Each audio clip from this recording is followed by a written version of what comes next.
అంగన కాలం pension ఇచ్చినారు తోడుంటే బాగున్నా పింఛన్ ఊళ్ళో పోయేదంట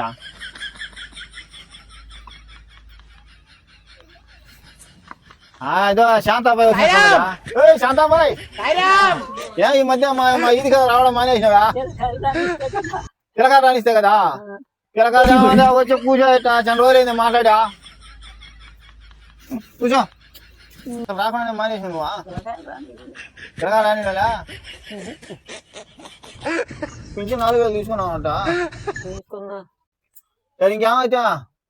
పదైతే నా కొడుక